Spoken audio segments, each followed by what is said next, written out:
একটা ফটো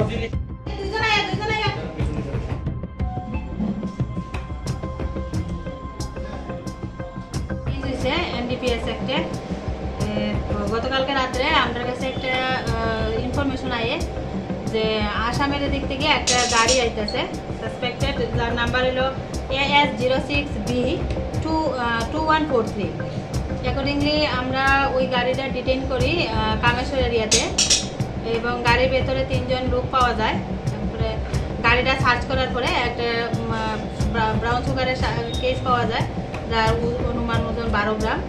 তারপরে একটা এনডিপিএস একটা কেস হয়েছে, কেস নাম্বার 05/24, সরি 06/24। একটু